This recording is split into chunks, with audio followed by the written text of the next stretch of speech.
Well, Mom, thanks for joining me again as a repeat guest. I do really enjoy my repeat guests, and so I'm excited to talk with you a little bit about the topic of giving. So why don't you share with my listeners how you got interested in this topic? Well, I feel like I've always been a giver. If someone needed help with something, I'd usually help. Yeah. Even when I was in the middle of something, they usually came first. Mhm. Then I saw this giving poem, prayer, and it hit me that what it said was really true. Giving just enriches you. Mm. Yeah. Yeah. And I think that's true, right? I think women also are just naturally kind of these givers and we tend to want to help others. And so I appreciate that this is the topic that we're talking about. Why? I know you just said that giving helps to enrich you, and even though you're benefiting other people, you're also the recipient of that. Why is it important to give, and what are some of those maybe additional benefits? Well, like you just said, giving is important because it not only does help others, but it does help ourselves. Mhm. When we give others, um, others feel better about themselves and their situation. We too get a good feeling for making them feel better. Yeah. I enjoy making gifts for others, and I'm always pleased that someone else appreciates my gift. Yeah, yeah. And I think that giving of time is one of those things that we don't think of in the same way as giving of money, for example, right? Giving of money is important as well, but that time and talent piece is also a really important part. I know when I used to do like alternative spring breaks, about a million years ago, it was always one of those things that I never expected to get anything returned, but always came away feeling incredibly fulfilled with the opportunity. So that's awesome. Right.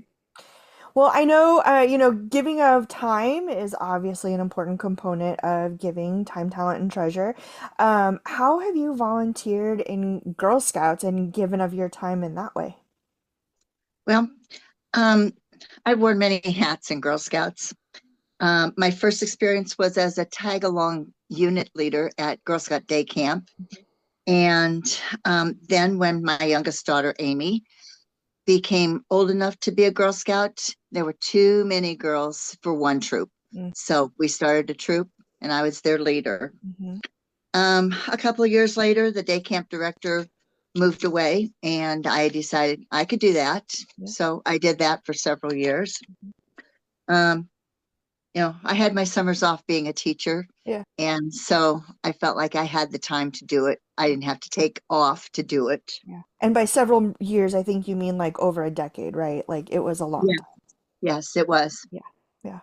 Um, then after a few years, the council asked me if I would be the service unit manager for our area and to be on the adult awards committee. Mm-hmm. Um, I decided also when you went for your gold award that I needed to be more knowledgeable so that when Amy was ready Mm-hmm. to go for her gold, that I would know more about it. Yeah. And for our listeners, the Gold Award is the highest honor that, or highest award that a girl can earn. So, just for those who are familiar with Boy Scouts, I don't like to liken it to the Eagle Award, Eagle Scout Award, but it is a similar, just the Girl Scout side of things. So, So, and the Eagle is actually a rank in Boy Scouts. It's not an award correct. that they have earned, although there is a project involved.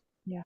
One difference I like to point out if we're comparing Eagle and Girl Gold Award is girls have 4 years to get their Gold Award. Mhm. The boys start with their requirements as a fifth grader, Mm, earning those badges that they need to eventually earn the rank of Eagle. mhm. Having, two sons who were in Boy Scouts Yeah. and one who went through the 12th grade, Mhm. Mike didn't choose to do the rank of Eagle, but I felt like his service that he did for the Boy Scouts was very important. Yeah, absolutely.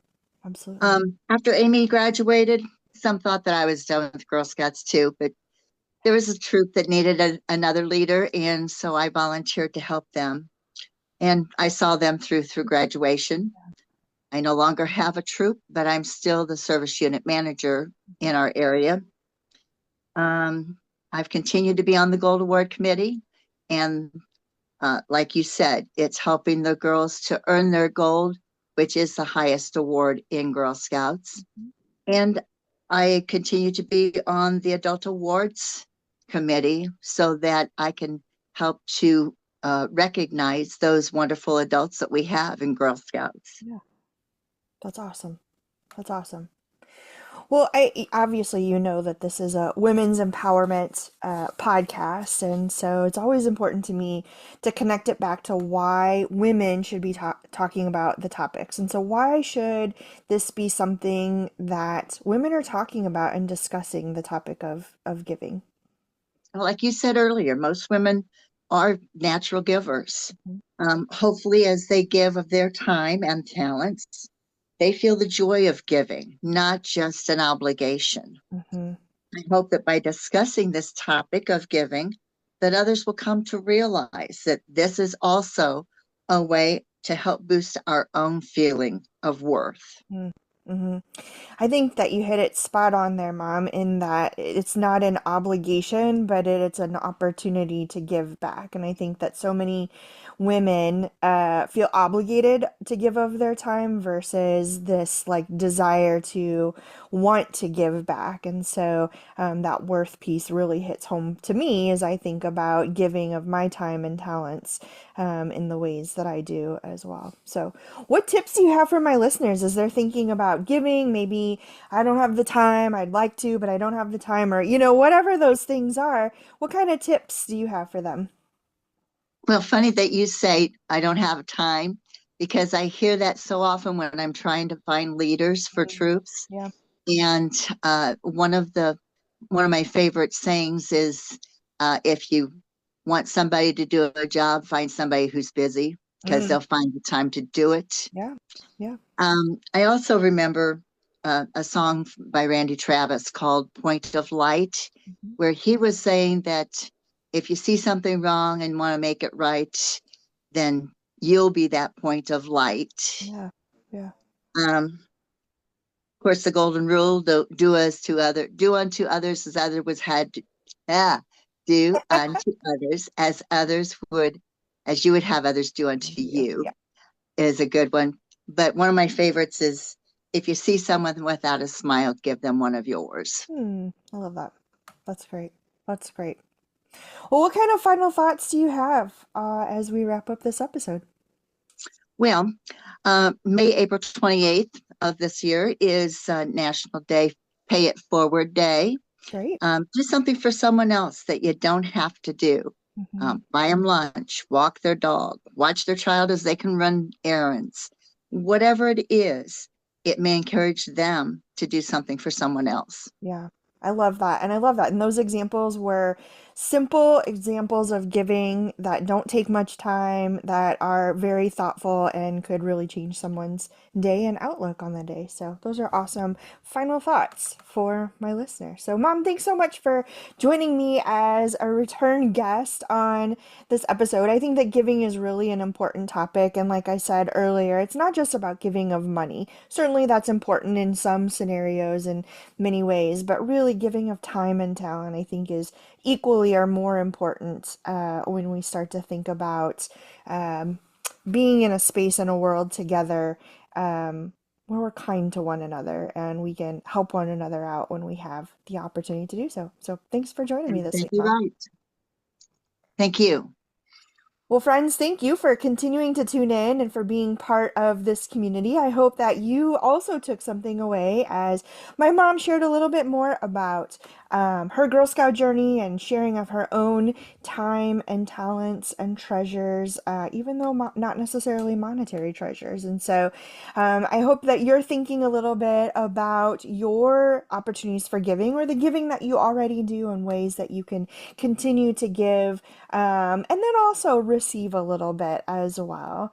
So, friends, this week's affirmations: I'm done apologizing for spending time focused on me. I'm done apologizing for spending time focused on others and giving of my own time and talent. And this one's for you. I'm done apologizing for fill in the blank.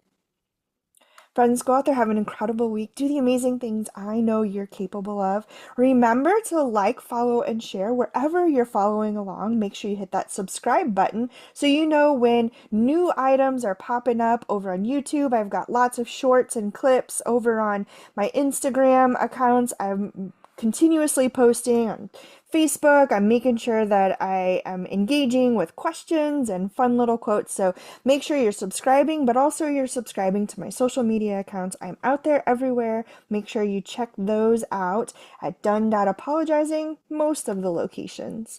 And if you want to be my guest, just like my mom and many other of my incredible guests, make sure you fill out that form at the link in my show notes or over on any of my social media accounts. And remember, you're fabulous. You're a badass. You've got this, and I'm here for you.